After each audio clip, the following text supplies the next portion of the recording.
O outro lado do tabuleiro diz que é preciso anistiar os condenados, futuros condenados, exatamente para que haja pacificação.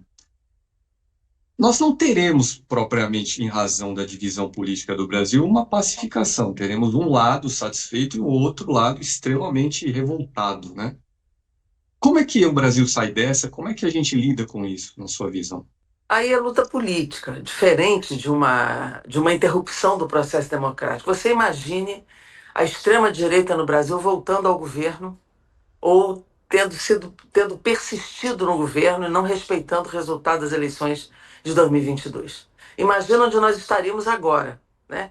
Donald Trump dá um exemplo muito claro do que isso significa. A gente discute muito a tarifa, mas a gente precisa entender o que está acontecendo dentro dos Estados Unidos. São medidas de exceção gravíssimas, brutais. Já começa a ter reação dentro dos Estados Unidos. A coisa é muito grave. Inclusive com o migrante, é assim: abre a porta do carro, tira a pessoa e manda preso, deixa filho, deixa mulher, distancia a família, está neste nível dentro dos Estados Unidos. Né? Então, você imagine o que seria essa extrema-direita tupiniquim no Brasil tentando copiar as medidas de exceção e articuladas com ela, né, com sustentação no governo de Donald Trump. Nós teremos aqui um grande retrocesso democrático no Brasil e de liberdade de organização, de manifestação e de existência, inclusive, de correntes ideológicas diferentes. Né? Então, quando a gente interrompe um processo golpista, o resto é luta política. Aí é disputa na sociedade, no voto, é a disputa política dentro do parlamento, é o estímulo à sociedade, à sua consciência e organização. Aí é luta política. Essa polarização política está aí. Nós vamos ter que regular as redes, porque não dá para ficar cometendo crime em rede social como eles fazem. Crime contra a democracia, crime contra a saúde pública, crime contra as mulheres, crimes de racismo, crimes de xenofobia. Então as redes precisam ter regulação para evitar crimes, não é para ter censura de opinião. Luta política na opinião nós estamos cansados de fazer e vamos continuar fazendo. O que não dá é para continuar tendo crime e usando instrumentos modernos e de facilitação de crimes no Brasil. Agora, a luta política polarizada, o Brasil sempre teve, os integralistas tinham 30% de Plínio Salgado, a gente sempre teve uma base conservadora no Brasil. Na ditadura militar tinha TFP, passeatas na rua a favor da ditadura militar, e agora vamos continuar tendo movimentações conservadoras no Brasil fazendo disputa política. Outra coisa é você acatar, permitir e continuar dizendo que nada aconteceu diante de uma tentativa de golpe de Estado no Brasil.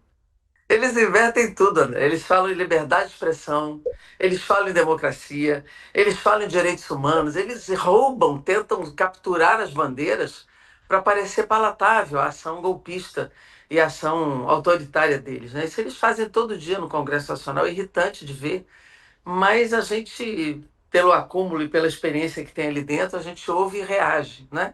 E às vezes nem reage porque é tão ridículo, é tão da curva, tão fora de tom, que a própria sociedade filtra. Né?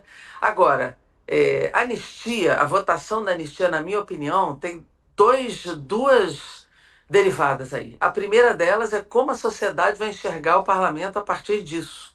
Né? Porque depois da expectativa e da construção permanente de uma defesa da democracia brasileira, do Supremo. Eu participei da CPMI, nós apuramos, são provas robustas. Esse histórico que o Procurador-Geral da República faz, eu enxerguei o nosso roteiro na fala dele, o roteiro da CPMI. Inclusive, nós entregamos pessoalmente o relatório de mais de 1.000 páginas para ele.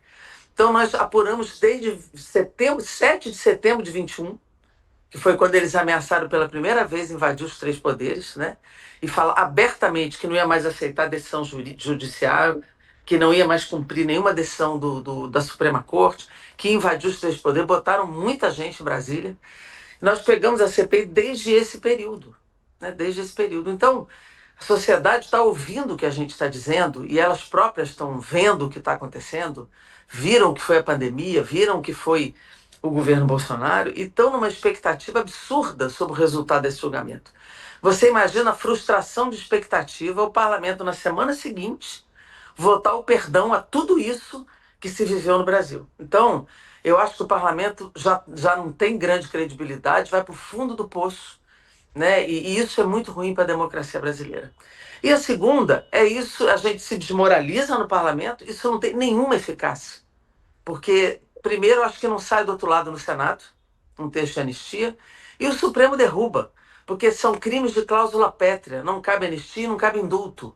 Isso é inconstitucional, isso cai no dia seguinte. Então, essa tentativa de dar um respiro político à extrema-direita é um erro político grave, grave, né? E eu espero que o presidente da Câmara, ao perceber isto, ele não cumpra esse papel como presidente de um poder.